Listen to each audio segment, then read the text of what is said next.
My loves. Welcome back to the Starscartel channel. If you don't know, I'm Star. The message I heard is listen to your masters. The scripture comes from Song of Solomon 4 and 5. Thy two breasts are like two young roes that are twins, which feed among the lilies until the daybreak and the shadows flee away. I will get me to the mountain of myrrh and to the hill of frankincense. Thou art all fair, my love. There is no spot in thee. And then the maidens considers, come with me from Lebanon, my spouse, with me from Lebanon, look from the top of Amana, from the top of Shanir and Hermon, from the lion's dens, from the mountains of the leopards. God said, for somebody, you have been treating someone who is not supposed to be as significant as if they have some kind of authority in your life. God said the person that's supposed to have authority in your life is your spouse, and that's it.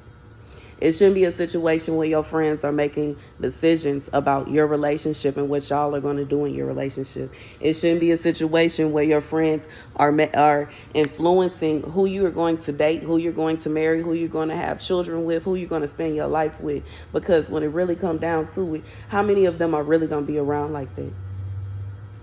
When you take out the time to choose a spouse, you need to choose somebody that you want. Don't worry about what everybody else think.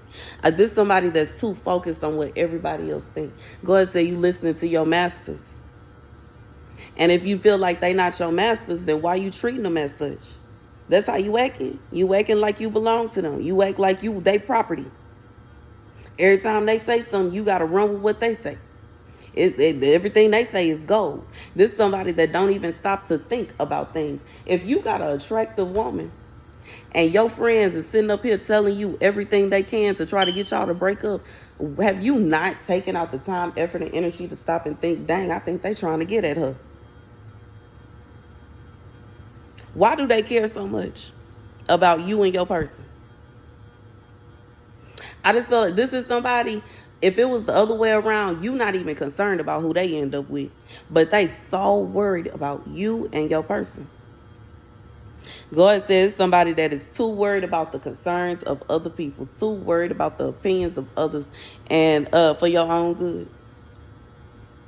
Anyways, that's the message. Thank you guys for watching. Be sure to like, share, and subscribe. And I'm just being real because I feel I'm being reminded of The Devil Wears Prada, when she was having that argument with her boyfriend and her boss started calling and she was hesitating. She was trying to figure out if she was going to answer the phone or continue talking to him. And he said the person that you keep on answering the phone for is the person that, you know what I'm saying?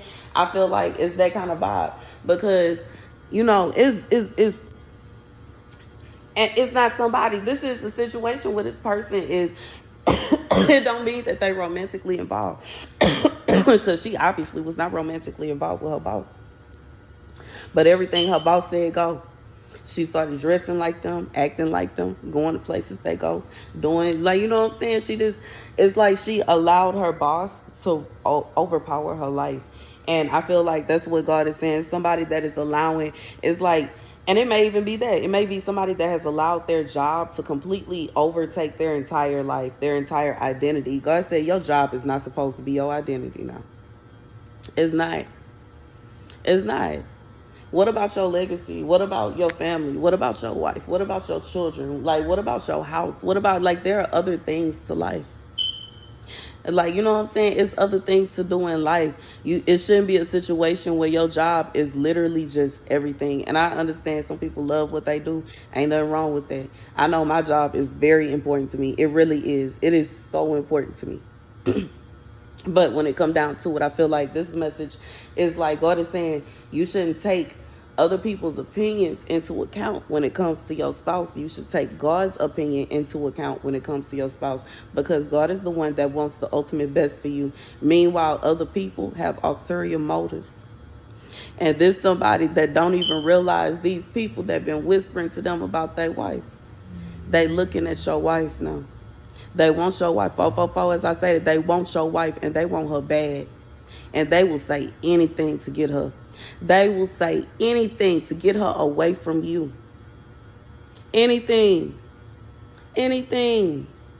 God said anything. This person, I feel like this man is so busy worried about other things. I don't know if he worried about other women or what, that he don't even be noticing how men be looking at his wife.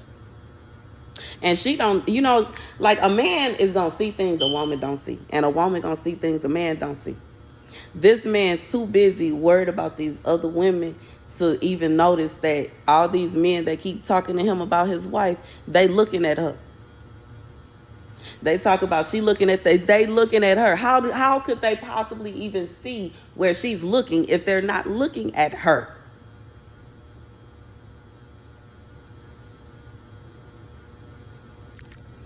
That's the message. Thank you guys for watching. Be sure to like, share, and subscribe.